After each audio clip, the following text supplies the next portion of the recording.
fight every night. Now that's not culture. I reminisce with bliss of when I first approached you.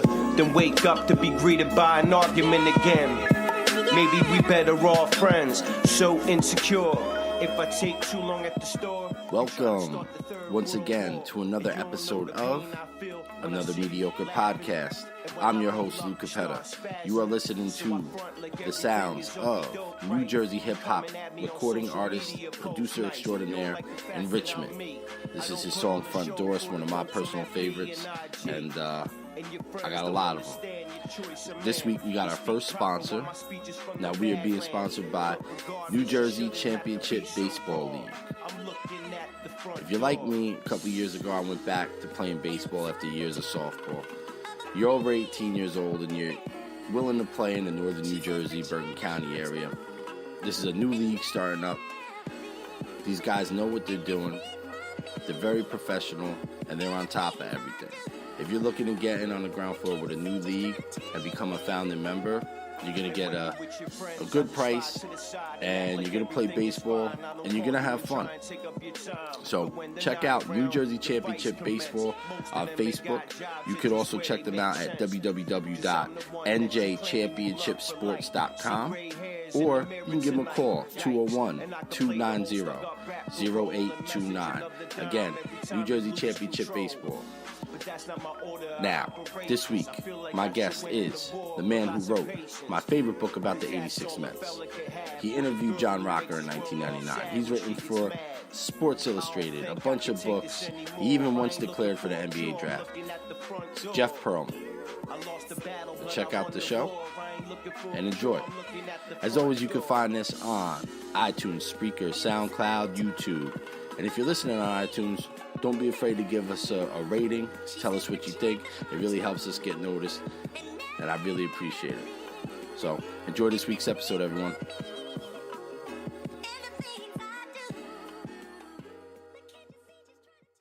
Welcome once again to another episode of Another Mediocre Podcast. It's mediocre because I like to set the bar high enough where I could jump over it, and I don't want anybody to expect too much. Today, I have a very, very special guest. He is a journalist, a blogger, podcaster, quazzer, and he's written 7 best-selling books, including my favorite all-time book, The Bad Guys Won, about the 86 Mets. Jeff Pearlman, thank you for coming on, man. I really, I appreciate it. I'm like kind of like starstruck almost, man. Really, I told my buddies about this. I told my wife, she didn't really care, but everybody else cared. Like, you know, it's okay. So, well, you know, it's good because you have a mediocre podcast, and now you have a very mediocre guest to fill in. Everything's working. Everything's lining up for you. It is. Really it's lining up. All right. So, I probably didn't do you justice there with my intro because you have like you wear so many hats. Mm-hmm. You're a journalist, book writer, blogger, podcaster.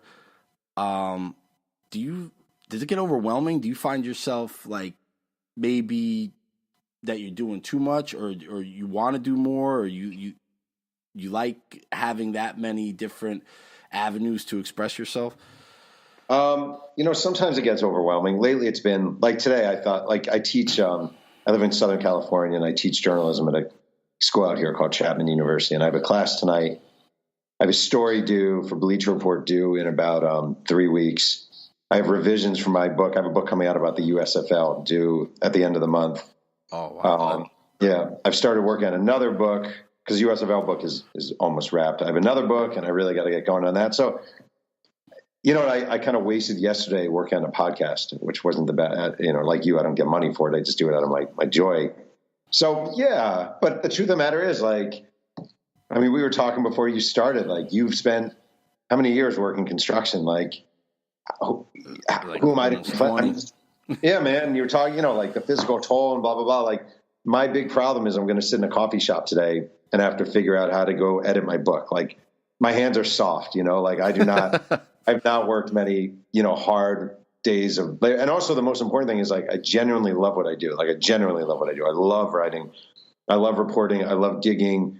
It's like even The Bad Guys Won. Like, I love going back in history and deconstructing sort of something. So yeah, it's time consuming, but my dad always used to say, it's a cliche, but he really did used to say, if you enjoy what you do, you're never really working. And I've never had a job where I'm like, 2 days till Saturday. All right, 1 day till Saturday. Like that's never been me. So I feel like that's career-wise, it's what more can you ask for? Do you find that, is there one aspect that you like more than others? I mean, you went through like a lot of things that you do and you enjoy them all, but do you have, if you had to choose one, like tomorrow, if there was only one more thing you could do, what would you choose? I love books. I love writing the books. I do. I mean, it's love-hate. I always say, like, I had a girl, I went to University of Delaware, not far from where you are. And my it's actually nice hearing an East Coast accent. I swear to God, I've lived in California for 3 years, and I'm still a very New York guy. And but I went to University of Delaware, and I had this girlfriend. And one time she gave me this back scratch. This is like 25 years ago, and it was the best back scratch I've ever had. But when I look later, my back was all bloody because she had these really sharp. And I feel like that's kind of what writing a book is. Like, it's joy and it's love and it's passion. You get to dig into a subject and you get to put your own take on something historic. And, Walter Payton, just as an example, that was one of the joys of my life. But it was also, it's so burdensome and it's so daunting and you spend so much time on it and you're beaten down. So I love the books. I hate the books. But ultimately, I don't know many careers where it's all, the struggle is part of the joy in a weird way, right? Because the lows give you the highs. So that's kind of it for books with me. Like, the lows give me the highs. I actually was going to ask you about books later, but since we're on the subject, you've written 7 bestsellers. No, I have not written 7 bestsellers. I got to say, 2 of those not. No, it's the Bonds book and the Clemens book were definitely not bestsellers. Really? Yeah, we're not. Oh, you know what? Actually, I think I've it's read weird you talk about the Bonds book because of Game of Shadows, correct? Yeah, right. But it always says, like, he is the New York Times best-selling author of 7 books. But right. So I am the best-selling author of 7 books, but I've only 5. Just being honest, only 5 of them were bestsellers. That's all right. We'll just say it. Yeah, go ahead. They should have been bestsellers. Yeah. Wait, I'll tell you something interesting though, just because it's free-flowing. So the Bonds book, I don't know if it would have been a bestseller. Maybe it wouldn't have anyway. But it did come out 2 weeks maybe after Game of Shadows, which was an amazing Bonds book. And then Clemens, I think I misread the appetite for another book about a steroid cheat who wasn't that likable. Right. You're asking a lot for people to spend $25 on someone they don't particularly like. So. Okay. It's fair. Yeah. Now I wanted to ask you though about those books. Like, what did you purposely, was this like a aspiration of yours, or did getting into books just come kind of organically?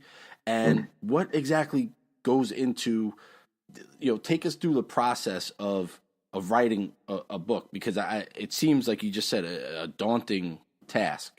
Yeah, it's a beast. So I never really thought about writing books, and I was working at Sports Illustrated. I was kind of moving my way up in the late 90s, early 2000s. Mm-hmm. And I had a colleague named John Wertheim. He's still there. He's really good. And he had a book about the Williams sisters, Venus and Serena. Mm-hmm. And John and I met my wife at his wedding. We were hired around the same time at SI. We kind of moved up the ladder together. And when I saw he had a book, I was kind of like, oh, maybe I should write a book. And an agent, it wasn't even my idea, an agent approached me and said, have you ever thought about writing a book about the 86 Mets? And I was like, wow, that's a great idea. And I was 14 in 86, a team of New York. Mm-hmm. So that's kind of what got it going. I was like, wow, I can try that. As for the process, I mean, it's grueling, it's long, it beats on you. It's a ton of reporting. Like, the first thing I do, just as an example, my last book to come out was Brett Favre. So the first thing I do is I find every yearbook, media guide, annual, everything. And a lot of them I'm buying off of eBay, or I'll get from someone who knows someone. Mm-hmm. And I'll compile a Word document for every person in every document. So we'll just say, hypothetically, the 1996 Green Bay Packers media guide. I'll take every person in that media guide, make an individual Word file for them. I'm not just talking about the player. So I'm not just talking about like Donald Driver and Ryan Grant. I'm talking about every secretary, every ball boy, every water boy, every assistant in the locker room. And then you try to find them. Meanwhile, while you're finding all these, so you end up with a list of probably 2,000 people. You know, going back to boyhood, because you're finding his high school yearbooks.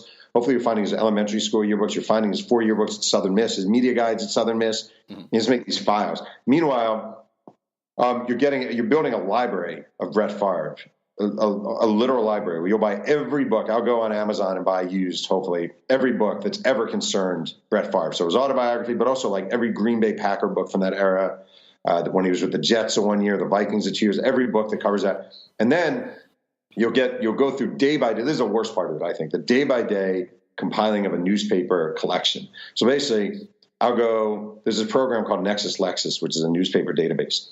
I'll go every day of Brett Favre's football life and look for what articles are there about Brett Favre, and then I'll cut them and paste them. So I would traditionally print out 10,000 pages worth of Brett Favre articles and have them sitting in a corner. And then you just go through them chronologically, and you start calling everyone on your list.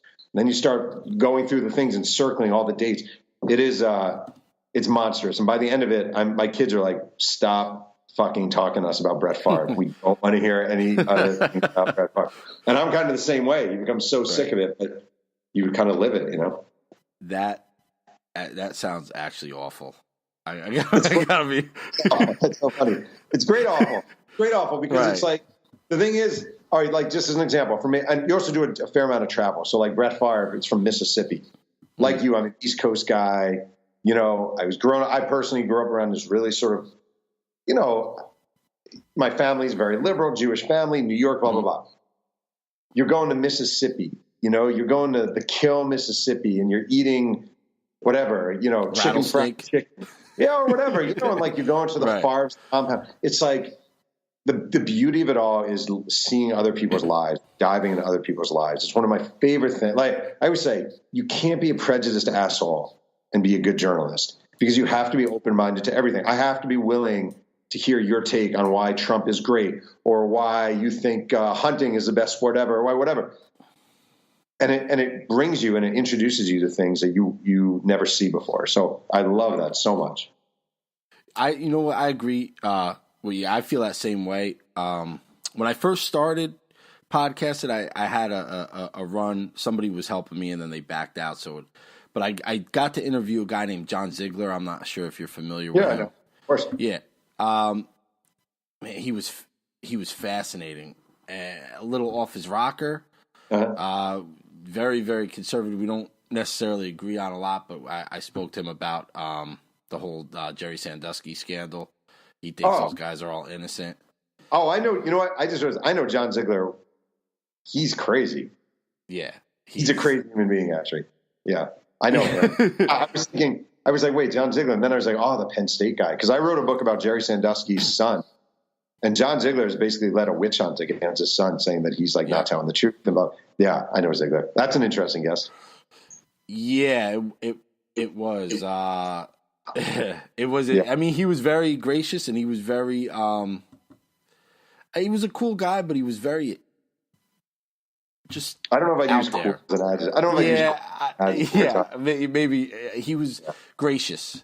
Yeah, but as much as he spoke, he did listen. Gave me some pointers. When I tweeted out the link to the thing, he immediately messaged me and told me that my tweets suck and this is what this is how you're supposed to phrase it. He's like a professional dick. That's his kind of job. But hey man, he does it well. And the funny thing is, maybe not funny, maybe ironic, is that he's so out there that a lot of the good points he makes is some of the research that he has found gets overlooked. Like it almost gets discredited because he's such a kook, you know? Yeah, but that's his own doing because he's a kook. Anyway, interesting guy. So don't be a kook. That's basically, if you want to use that tonight in your journalism class, feel free. I appreciate that. All right. So I want to go to your journalism days. Now you start out of college, you started at the Tennessean, right? Your first appearance in Sports Illustrated was you telling them a story about how you attempted to or did declare for the NBA draft? Yeah, it was when I was a student in Delaware. There was a guy who worked at the paper before me who came up with the idea. I'm going to apply early for the NBA draft. And then he graduated and he never did it. And I was like, all right, I'll apply early for the NBA draft. So I wrote a letter to the NBA, and I didn't think anything of it, and they wrote back. And one day, I get back to my dorm room, Christiana Towers, and my roommate Paul Hanson's like, Pearl, there's a letter for you from the NBA. And they were like, it was a letter from the NBA. Dear Mr. Pearlman, as of this date, you are officially blah, blah, blah, NBA draft. It's like, wow. Then I went home for like winter break, and I got a call from the NBA head of security. We don't know who you are. Well, I'm a player at Delaware. Because I did play intramurals at Delaware. I was on a team called Edna's Edibles, named after Edna Garrett's shop in The Facts of Life. That's right. Yeah, Edna's Edibles. And so I wrote a column about it for the college paper, and then kind of let it go. And then I was applying for jobs at SI. My dream was SI. And I pitched, and like the third story, I said, well, I once applied early for the NBA draft. And they were like, all right, write that. And that became my first byline in SI, and I got hired a few months later. That was a freelance piece. So that, I would say, be creative, be open-minded, try new things, be quirky, be funky. Worst comes to worst, they don't accept it or they laugh at you, but that's all right, Now, I read that on your website, and I was really wondering, like, what would you have done if a team actually drafted you? Now, I know. Kidding? I know that they cut the draft down a few years earlier than that, but it used to be like 6 rounds. I think it was only used to be a lot more than 6. I think it used to be 12 rounds, the NBA draft. I would have, really? Yeah, man. Come on. I would have gotten it. Yeah. How tall are you? 6'2". Oh, there you go. Yeah, you might have gotten a look. Yeah, exactly. 6'2". 180. The whole story could have been different. You could have had a whole different career. Yeah. All right, so you get to SI. It's your dream job. Okay, now, it's hard to talk about you being at Sports Illustrated without talking about another kook, John Rocker. Yeah. Now, I read on your site that I remember the Rocker piece. I mean, me being a Mets fan, he was the most hated guy around. Yeah. I found it interesting that you said on your website that you felt guilty, you kind of ran from the story for a while, but in recent years you embraced it. Like, explain that if you don't mind. Well, I'm not a fan of journalists. I don't think journalists should make themselves part of the story. And I was raised in I would say, pretty traditional journalism structure at Delaware, and I had some really great professors. And you're a storyteller. That's what your job is, tell stories. It's not to be a part of the story. Now, that's changed over the years with kind of the introduction of the Screaming and the Whitlocks and Skip Baylesses and Stephen A. Smith. Awful, in my opinion. It's become a very me sort of profession. I'm not really a fan of that. I'm not. I think you write stories and you put them out there, and that's it. So this was the first time that I was part of the story, where I wasn't originally part of the story. I wrote the story without being in it. But then it kind of blew up, and I became part, and it was very uncomfortable for me. I did not enjoy that at all. But what happens is you get older. It's like anything. It's actually like anything. It's like that drunken night at whatever fraternity or whatever college where in the immediate aftermath, maybe you're really horrified that you did something stupid. Whatever, you peed in your neighbor's car, right? The day after you're horrified. I never did that, but I'm just saying the day after. A week later, you're horrified. You're at their house cleaning the pee up. But 10, 15, 20 years later, it's just funny to you. It's a funny story to tell. Did I ever tell you the time I peed in the guy's car? It's the same with Rocker. Like, as I get older and away from it, it's just a funny story, and it's a good story. And I feel like we go through life, and I always say we all have money stories. We all have 2 or 3 great party stories about something that happened to us in our life. And Rocker is by far my best party story. So I'm okay with it. When you were in the middle of putting a piece together, did you know that this was going to be like a big deal, or were you surprised by like how quickly it blew up and even like that he got suspended for some of the things that? Well, I never thought he should have been suspended. I didn't think that was right. I said that at the time too. I feel like if you are a professional sports outlet and you are insisting your players deal with the media, they're not all going to share my beliefs or your beliefs. Right. You know what I mean? Like, John Rocker is a kid from Macon, Georgia. Like, what do you expect fully? They're not all going to. So you can't be outraged when you demand that they talk and then it turns out they don't all share a certain politically correct, and I'm as liberal as they come, believe me, but I just think it's crazy to suspend a guy for that. I didn't see it coming like it came. I'll tell you a funny story is, that was the last issue of 1999, and Sports Illustrated had put a ton of resource, time, energy, money into what the final, because it was the millennial issue. Mm-hmm. And they did the issue that we did for the last issue of 1999. The cover was 50 different covers, 50 different states. And it was a list, every state, it was a list of the 50 greatest athletes from every state for the century. I remember that. Right. And it was a beast. And it was me, Steve Cannella, Mark Bechtel, two other baseball writers. We were in charge of actually compiling the list because the baseball season ended and they need 3 guys to do it. So we were like slaving over these lists. So the magazine's about to come out. And SI rarely did this, but they hired an outside PR firm to handle the onslaught of publicity that would come from the 50 greatest athletes list, because it would be controversial and huge and every state different, blah, blah, blah. Well, the Rocker story runs in the same issue. And we ended up getting one call from an AM radio station in Utah to talk about 50 greatest athletes. Meanwhile, Rocker was this insane explosion of publicity, of criticism, of love, of, Will Ferrell on Saturday Night Live doing an impersonation, Hillary and Rudy Giuliani running for the Senate, debating, being asked about John Rocker, headlines, people forget this is pre-social media.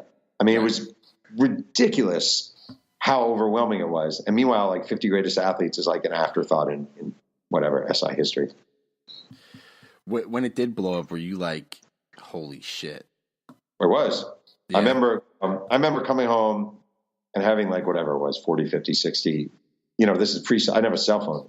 I don't think it was. So all these, hey, Jeff, this is so-and-so from Good Morning America. Hey, Jeff, this is so-and-so from the Today Show. Hey, Jeff, this is so-and. We decided I wouldn't do anything like I would, which I like. I would let the story speak for itself. Right. We ended up doing one interview, I think, with Mike and the Mad Dog. I think that was the only interview about that story. And I was overwhelmed. It was crazy. Just a side note, how was talking to Mike and the Mad Dog? I mean, everybody from New York. I mean, if you like sports and, we're relatively the same age, everybody listened to Mike and the Mad Dog. Was that like a cool experience for you? Aside from that, I know you said you didn't really like to be part of the story, but this is going to disappoint you, right? But I think when you do this job, long enough, like I'm not saying this. There's no like. I promise you, there's no like subtle ego here. Like when you do this job long enough and you promote books and blah blah blah, you end up appearing on everybody at some point. Right. Like at some point you're on almost every sports show in the country because that's sort of you need to fill the space. So I didn't grow up listening to Mike and the Mad Dog. Like I was a little old for that. So it wasn't like they were my childhood idols. So it was like, okay, it's cool. I used to when I was young at SI, I would call my parents and I'd be like, all right, I'm on New York radio today. And now like, I almost never call them if I'm on something. It's just like, it's cool. It's great. I'm so appreciative of the attention, but it's not, it's like, it's your job. You get jaded. I actually spoke to another guy. I mean, obviously you can see by my room, sports and comic books. That was my whole thing. And I don't know if you're familiar with comic books at all, but years ago, there's a lot of guys left Marvel Comics, formed Image Comics, their own company and stuff like that. He did a documentary. I spoke to him, and he talks to these guys all the time. And, I understand you get jaded. You work in the industry with these people. They become your contemporaries. They're also just people. Like, we're all just people. That's the thing. That's the thing. You should never become a sports writer if you're a diehard sports fan and you want to stay that way, because you do see the little man behind the curtain. It's like visiting Oz and you pull open the thing and there's the little guy. Like, you hear ball players fart. You see them cheat on their wives. You see back hair and you see simple. Like, you hear them talking. You realize they're not like Mike Trout. Like my students love Mike Trout, right? Mm-hmm. But like to most journalists who cover it, he's just kind of a agreeable but not that bright guy who hits a baseball a long way, and that's cool. So if you want your image of Mike Trout to be strictly the awesome superhero center fielder for the California Angels, that's great. But don't become a sports writer. It doesn't end well. Yeah. So I never looked. That's interesting. I don't know. I could see that because I've actually been, believe it or not, you see, like, there are some in my area. There are a lot of former Sixers that live here. Larry Holmes is is right around here. And you see them around all the time. Right. And not that I'm they're just people. They're just people. I see Larry Holmes out to dinner, a restaurant where my daughter works. He's out to dinner. I mean, people are bothering him. I'm like, oh, the guy wants to eat his steak. Like, leave him alone. I would not say, to like, mention that he could kick your ass. Right. Like, at some point tonight, Taylor Swift is going to go to the bathroom. Yeah. No, they're all going to go to the bathroom. They're all going to, what I mean? They all have BO. And they all, they have to shave her legs just like you do. It's all, it's all the same. That ruined a lot for me, I got to be honest. Yeah, sorry. All right. The Quaz.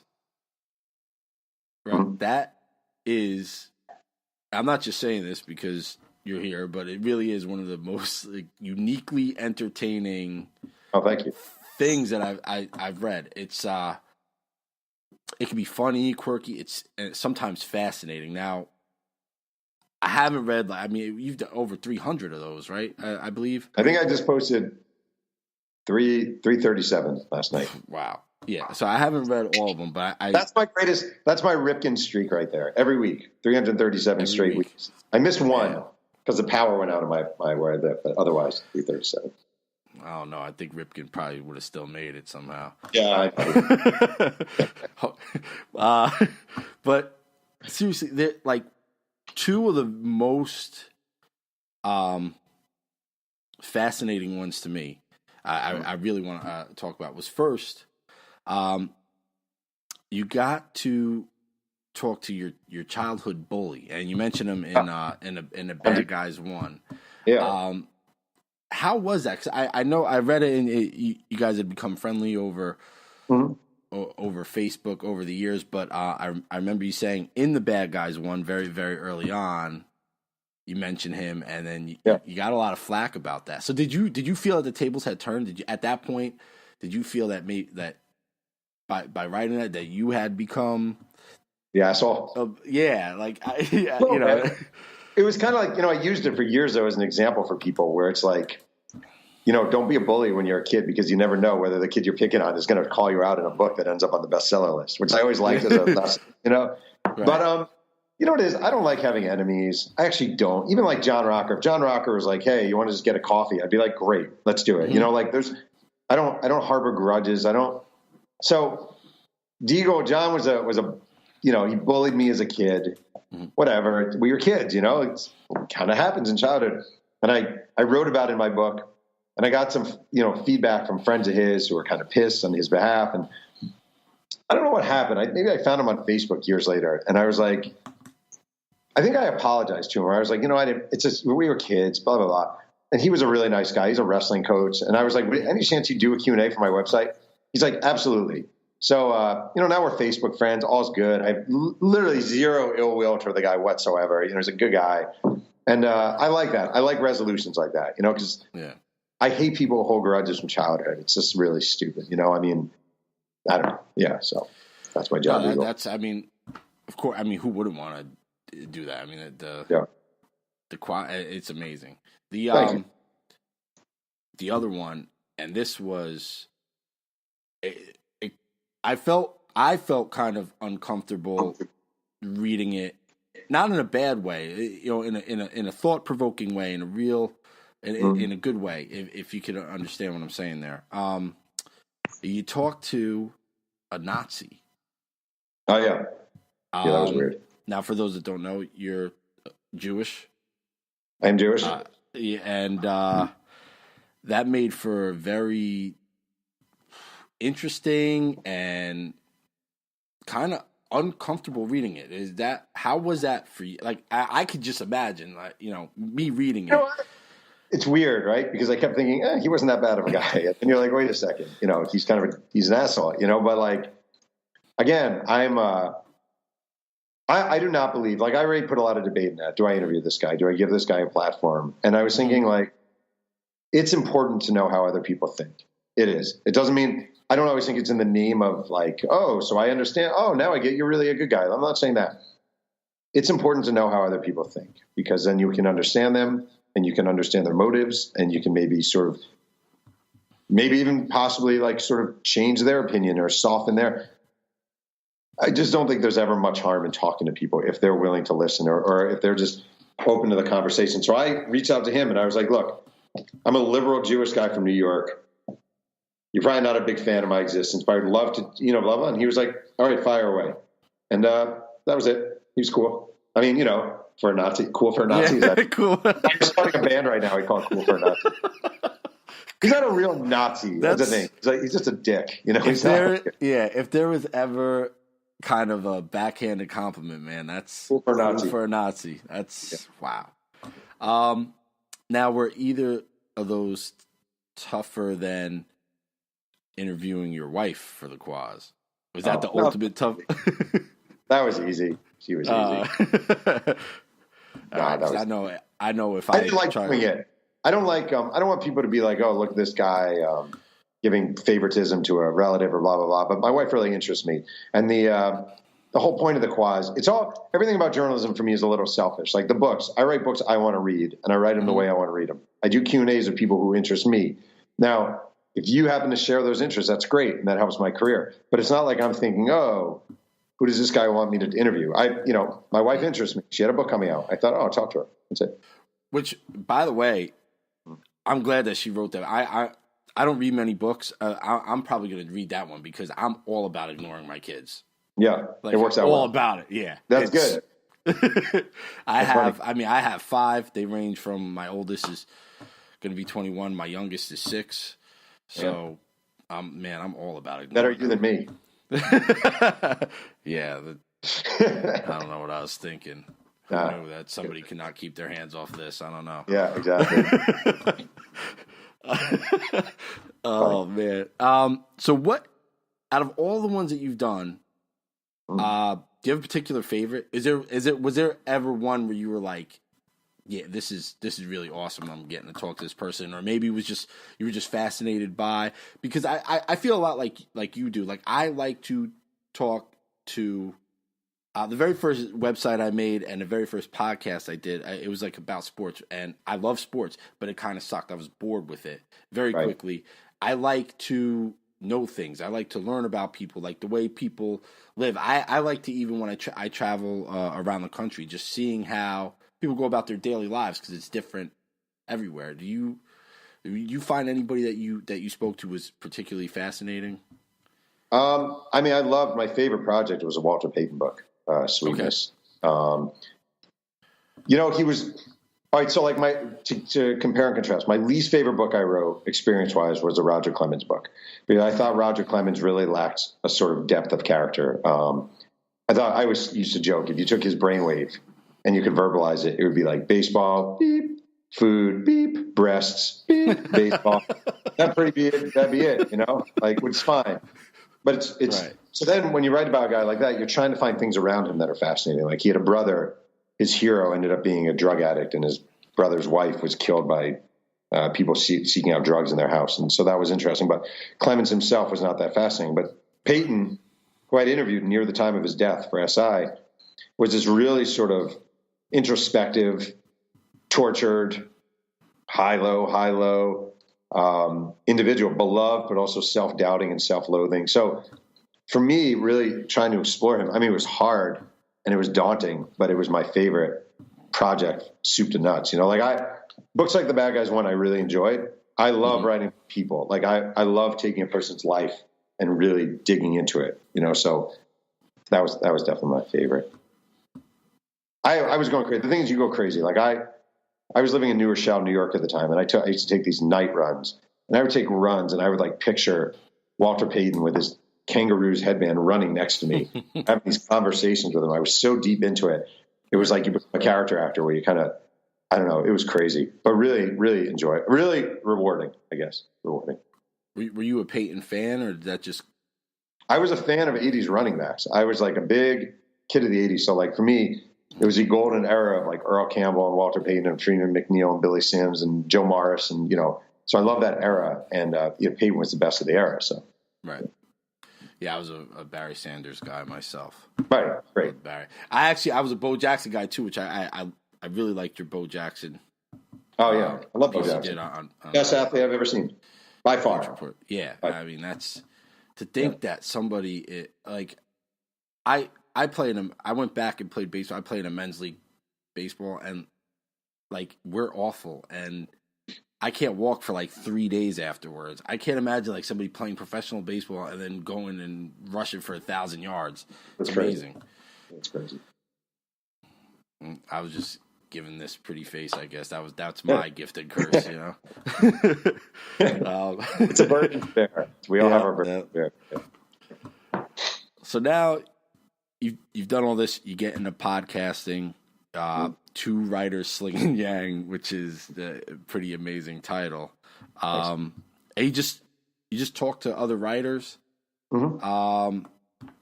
And it's pretty it's interesting, man. You connect with it and know just a lot of fascinating people, man. I mean, you know what? I will say like the Quaz has opened that up a lot too, and like where all of a sudden you have this really weird Rolodex of like ex-Nazis and the guitarist for Styx and the chef on so and so. Like the Quaz has really opened that up, and also I'm just a fan of like I really do like.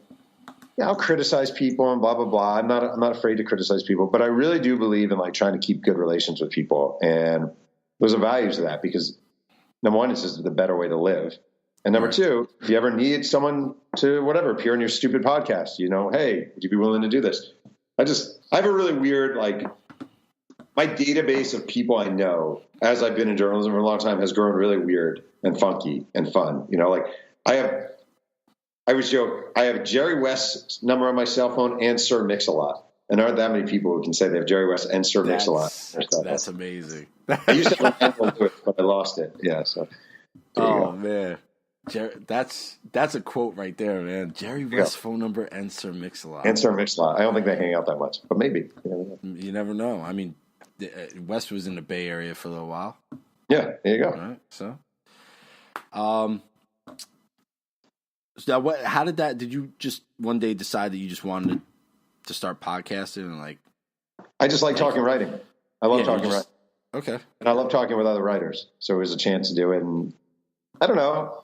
It's always good to, it's weird, right? So I'm 45 and it's a weird age in this business because I see it too. Like people start seeing you a different way. Like for the longest time, you're young. And you're young and old is the others, right? Like old is over there, but you're young. So you're in college and you're young. Well, you're in high school and you're very young. You're in college and you're young and you're in your early 20s and you're young. And you're in your late 20s and you're still young and you're still an up and comer. And you're in your early 30s and but as you get older, like you start to see like people are coming along and people see you a little differently. You become a mentor to people, and you become sort of older to people. And it's really important, I think, for me at least, to stay ahead of the curve, social media wise, podcasting. I write for The Athletic, the new website. I was doing these bumpers podcasts for a long time. Like, I just think it's important to stay ahead of the curve to sort of stay relevant in the game, not fade away. Like, I love what I do. I want to stay in it. You're not going to get a book deal if you don't have a social media platform. So instead of shying away from it or complaining about it, which I do sometimes, but instead of shying away from it, you dive into it and you find all these forums and these mediums, and I don't know, it's not so bad. I mean, I know exactly how you feel because, like I mentioned to you when I reached out to you on Twitter, social media, that I'm kind of like, I'm obviously late in the game. Like I'm going through all this now, and man, some of the stuff like, I remember when my oldest daughter graduated high school, I don't feel old. You know what I mean? Like, I still think I'm cool. And I'm sitting there thinking, I'm like, son of a bitch. Like, I'm like father of an adult now. Right. And I don't even know if I did that great a job, like, to be honest with you. But, right. Yeah. I'm like, oh, too late now. Well. Right. Yeah, I know. I'm with you. Now, I have two questions that are kind of off the beaten path here, which might be right up your alley. The first is, now I have family in Delaware for long periods of time. My mother, my grandma, lots of cousins. They live around the Dover area. Is it true that you were instrumental in getting Delaware and Delaware State to finally play? football? Yeah. I wrote a story. Yeah, I mean, I wrote when I was in college, I was a freshman at Delaware in the student newspaper, The Review. Mm-hmm. I never understood why Delaware and Delaware State didn't play. So I said, I want to write a story about this. And I really dug into it and dug hard into it and ended up being like a freshman. It was a front page, top of the fold story. And a couple of weeks later, Delaware and Delaware State agreed to play. So I didn't it's not like I didn't make credit for it. No, I mean, yeah, well, it's funny. People tell me and they're like, wow, this has been great. Because Delaware has destroyed Delaware State every year in these completely non-competitive football games. So people are like, wow, good job with that. Thanks for giving us amazing rivalry. Because it's like Delaware 62, Delaware State 4. It's like those kind of games, Al, better career out of Delaware, you or Joe Flacco? Oh, Flacco. You'd say anyone. I mean, Flacco won a Super Bowl. What the hell have I done? I just yeah. Although Flacco only spent 2 years at Delaware, so I was there for all 4. He transferred to Pitt. So, yeah. Actually, I just thought of another. Why do you hate iPhones? Oh, I just hate our addiction to phones. I love calling people. I actually like talking to people. Nobody wants to talk. It's just me, right? But nobody wants to talk. Nobody wants to talk. It's all texting. Everyone's walking around with these orbs. When I teach a class, it has to be, guys, put your phones away. Guys, put your phones away. My daughter, put your phone away. I feel like it's the weird communication device that has made us worse communicators. So. Interesting. Yeah. So what's next for you? USFL coming out next year. So that's that's my biggie. It was supposed to come out this year. It got pushed back to next year. So USFL. All right. Is there going to be a Trump chapter in there? He might make it. He might make his way into the book once or twice. He's not the reason I wrote the book, but he'll be in the book. Right, he did write the league. Yeah, fastest pro allowed. I'm telling you. That's awesome. I can't wait to. I find that fascinating too, the USFL. So I'll definitely be reading that. I don't get to read a lot of books. I read a lot of more, news stuff and things like that. But wait, let me ask you a question. Yes, I have a question here. Justice League movie, is it worth taking my kid to or no? You know what? I have not. It's funny that you asked that because I you haven't seen it. I haven't. My 6-year-old son, my youngest son. So I have 2 sons. One's 18, one's 6. So I take him to see every single superhero movie. That's his deal. He likes superheroes. We go, and he's the most rambunctious kid. He bounces off the walls all day. But if you take him to the movie theater, he'll sit there for 3 hours. But I haven't seen it yet. It looks like shit. It does, but I watch it through the eyes of a kid, man. I don't sit there and try to it's not The Godfather, It's it's a giant bat, Of course. And if it's fun, this is what I find because Batman and Superman the same thing. Not many things are good, clean fun anymore, man. And I took my son to see Batman. Was it Batman vs Superman? Is that what the movie was called? Yep.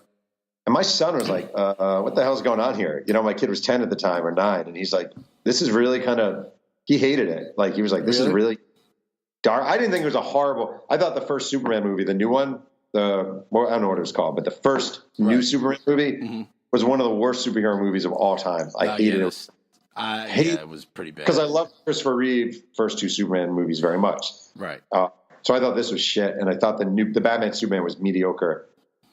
So, but we liked Thor. We thought Thor was pretty solid. Oh, Thor was the last Ragnarok? Yeah, oh, it was amazing. Actually, I can tell you a funny story about that. So I went the night it came out. I took my little guy with me, and when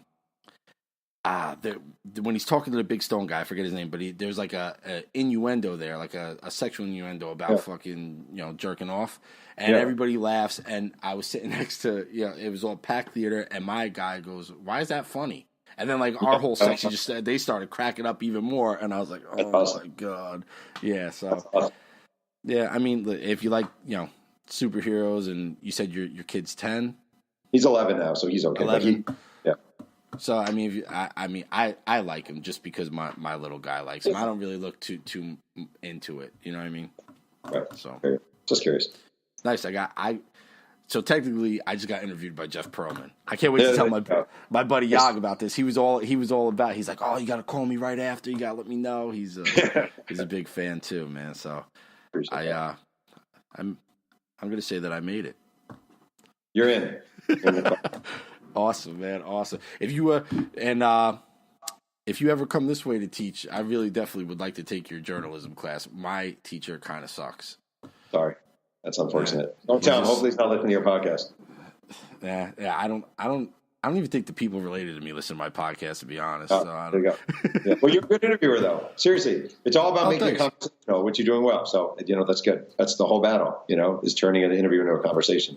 So, well, yeah. I appreciate that. See, I can't wait to play this for my wife later and tell her, see, I'm not just a big kid doing my little hobbies.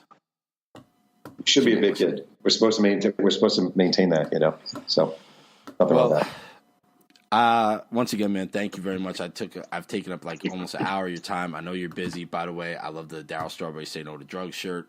Oh, thank you so much. I saw that years ago. I never bought it, and now I can't find it anywhere since. So, on that note, man, thank you very much. And, I'll post this. I'll let you, hopefully, right. I'll send it to you. You can listen to it or whatever. And I appreciate you coming on. And good luck with the book. Thank you so much. We'll talk. Thank you for checking out another episode of Another Mediocre Podcast. If you like what you hear, you can subscribe on iTunes or check us out on Spreaker.com. You can also check out accordingtolublog.com. Thanks again for listening, and we'll see you next time.